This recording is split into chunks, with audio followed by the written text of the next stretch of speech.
Hey guys, V. Rigoni, Max, high performance real estate entrepreneur. So today we're going to be talking about how the middle class thinks about money versus how the wealthy think about money. Because I can tell you, it is night and day. Middle class think about it one totally differently than how the wealthy do. So we're going to be discussing that. We're going to be getting into that, diving into it. And I think that when you're done, when you listen to all of this, it's going to change the way you think about money. So, hey, listen, let's smash the like button. Let's subscribe to the channel. And don't forget to leave a comment or question, especially questions. Really happy to respond to them either individually or make a show around it if we think the topic is appropriate. So how does the middle class think about money? Well, there's really two words that really, sum it up. They think about it in the form of scarcity. And I say it twice, scarcity. That's right. That's how they look at money, because middle class never has enough money. There's always something more they'd rather do, but they can't. Because why? Well, because there's not enough money in the checking account. There's not enough credit on the credit cards. There's not enough, of anything when it comes to money. Now, does that mean that they don't pay their bills? No, they pay their bills. They're the middle class. The middle class pay their bills. They also pay all the taxes too, by the way, folks. And so we'll get into that too. But it's about scarcity. Why? Because it's the things you can't do.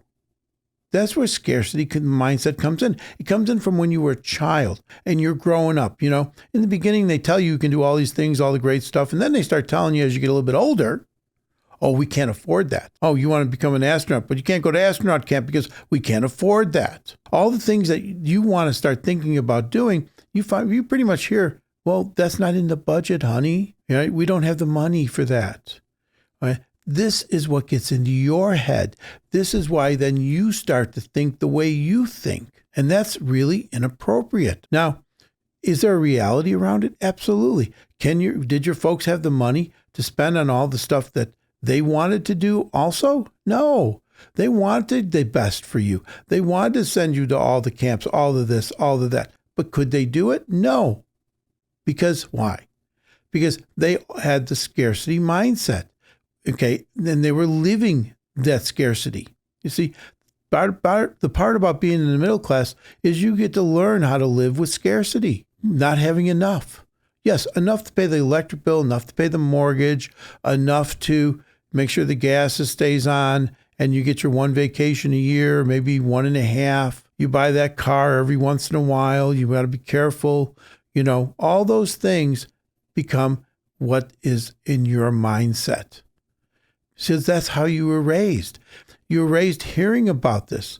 Like you don't tell me there weren't times when you didn't hear your folks arguing over money, arguing over the fact that one person wants to do this and the other person wants to do that, or whatever the bullshit was. But in most cases, it's around money, right?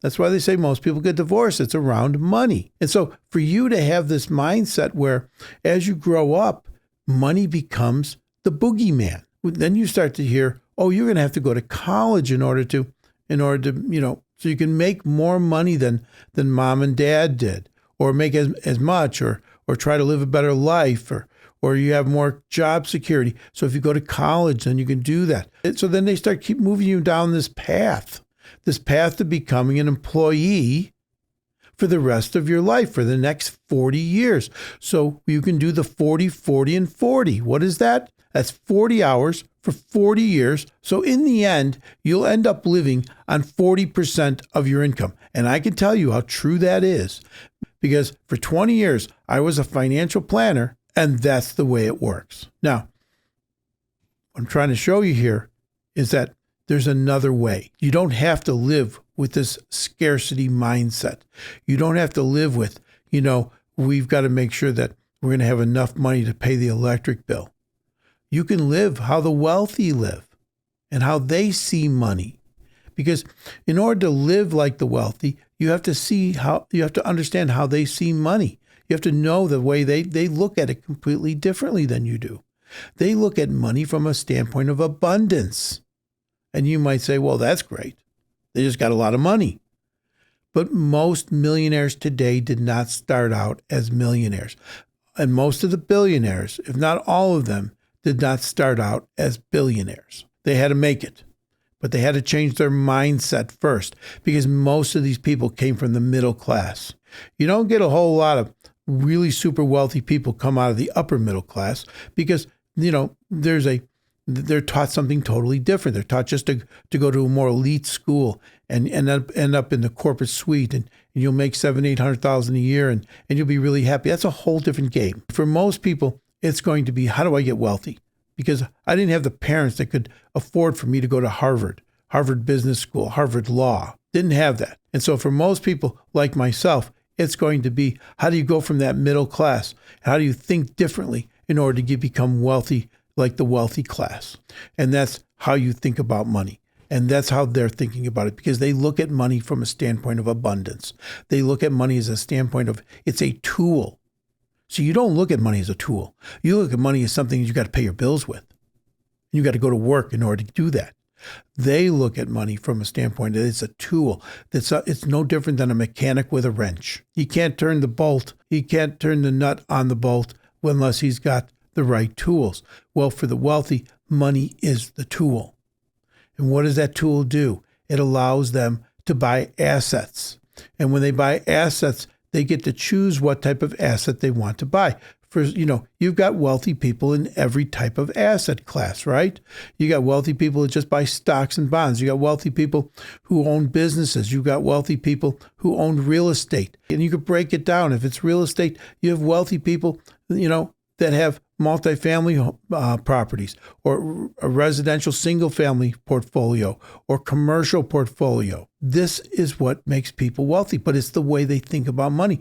See, wealthy people invite other people into their deals because they want to be invited into other people's deals. They don't look at it as being, this is the only deal I'm ever going to do, so I got to keep every dime of it. Scarcity mindset. What that does, it lets you open up a business. You can open up a business and have a scarcity mindset, but if you're a mechanic, you'll have a 1 or 2 or 3 or 4 person shop, and that's it. You won't have a dozen shops because you can't think beyond the scarcity. You can't think beyond just the fact that, how am I going to pay that bill? But wealthy people, they do things differently. They borrow money differently. They borrow money in a way that is not to pay for the cruise. They don't borrow money to go on vacation. They borrow money to buy assets, income-producing assets.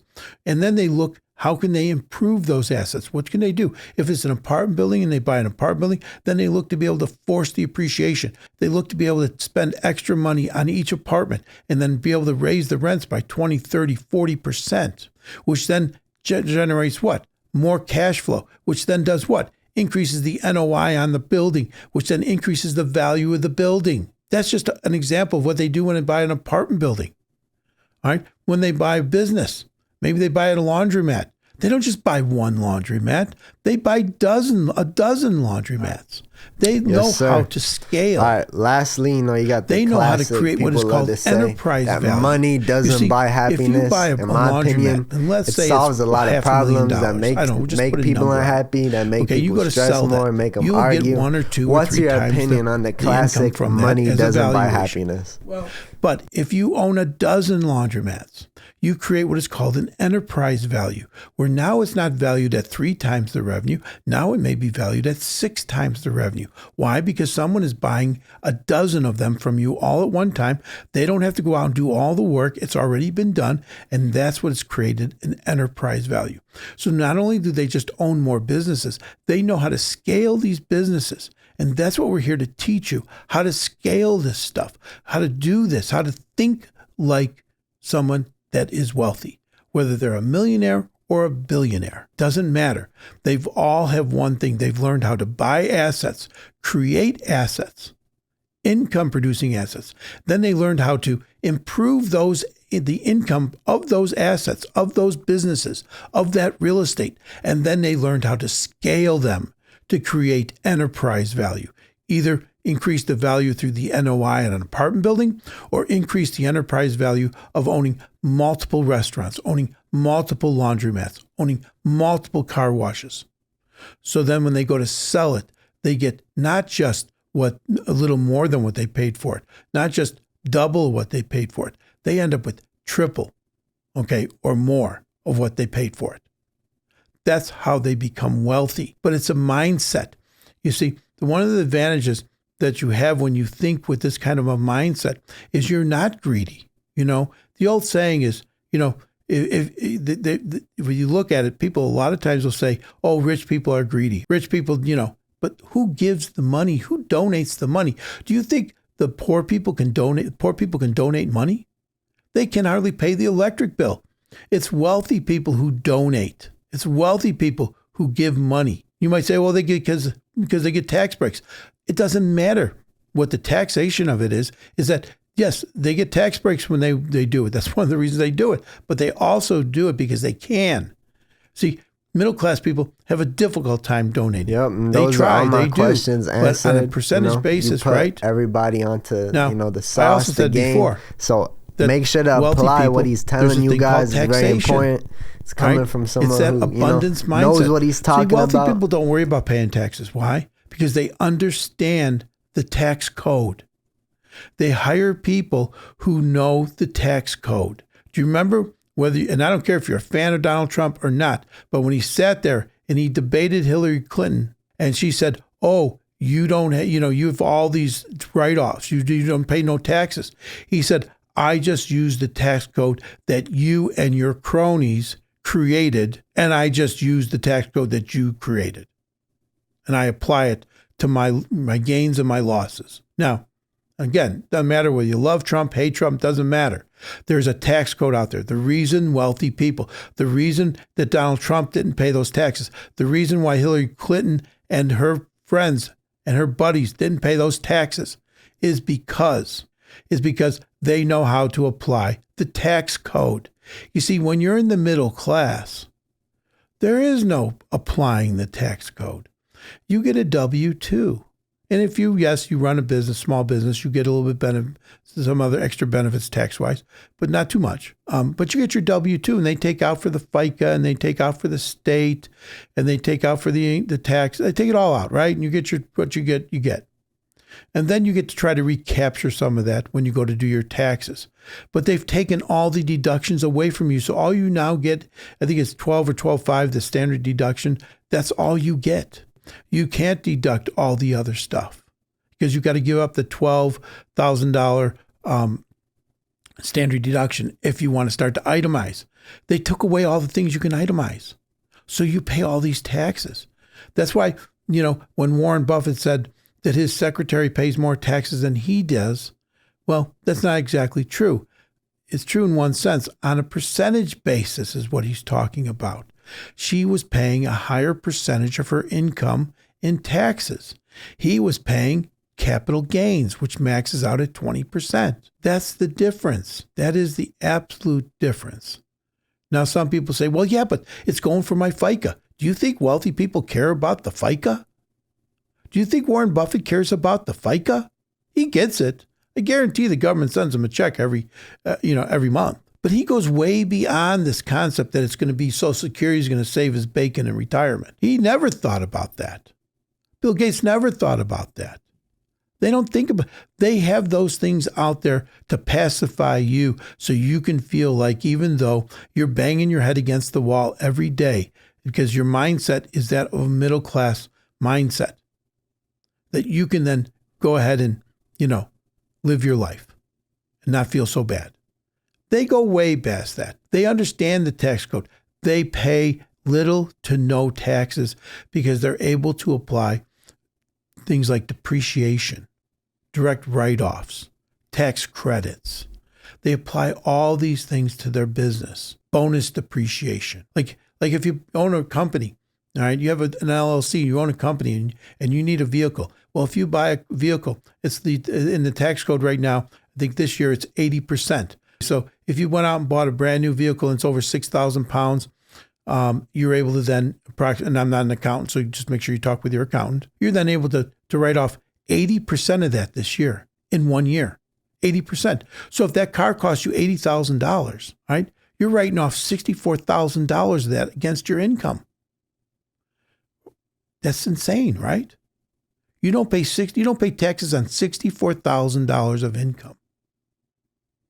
Now, if you're a doctor, if you're a lawyer, and you work for somebody and you've got a big income, you can't do it.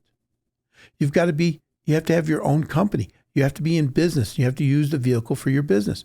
All right. But that's how the wealthy think. That's why they own their own businesses. That's why they own real estate. That's why they do what they do, because this is not a linear thing. You just can't buy real estate and close your eyes. You just can't open a business and think that because you're in business. No, you have to there's certain principles around the operation of that business. That's how the wealthy think. They think from a standpoint of, most people say, oh, that seems like it's too much grief, too much this. Yeah, for about 15 minutes until you're making enough money where you hire someone to do it. You hire someone to take care of the accounting. In the very beginning, you might have to do some of that yourself. Wealthy people understand that. And then what do? Right? They bring people on and they have those people do those things. That's just the way this works. But if you're always in a scarcity mindset, you'll never say to yourself, oh, I'm going to buy real estate and I'm going to start doing it this way. I'm going to open up a business. Oh, because you know why? I won't be able to pay my bills. What will happen? I'll go broke. And then, remember, you always have that reinforcement of your family, that's going to tell you that in most cases, and your friends, oh, that's too scary. You better not do that. Wealthy people move past that. They live in a land of abundance, and that land is in their brain. It's in their mind. That's how they get wealthy.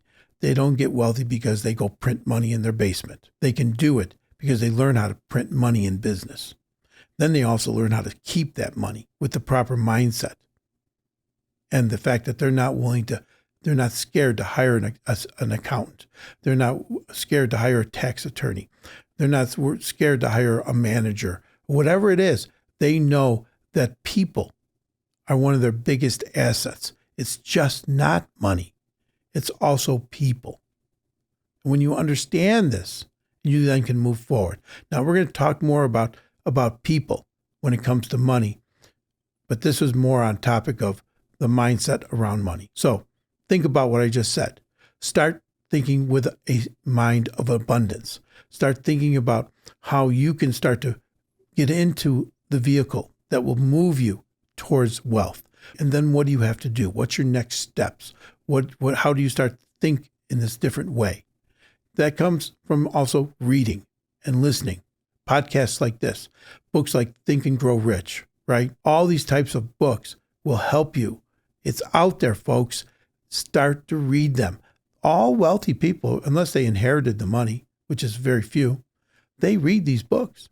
There's a reason why Think and Grow Rich is one of the most famous books. There's a reason why Rich Dad, Poor Dad is one of the most famous books. There's a reason. So go find out for yourself. Go buy it, open it up, and start reading it. And you'll see the difference between the way in which you always have thought about money, how your parents thought about money, how your grandparents thought about money, and how that was, I hate to tell you, completely wrong. Because the wealthy people, they think about it from a mindset of abundance. And that's just the way it is. So what do I always say? Think big. Start now. Grow fast. Talk to you soon. Let's get out there. Let's make it happen. V. Rigoni, Max, high performance real estate entrepreneur.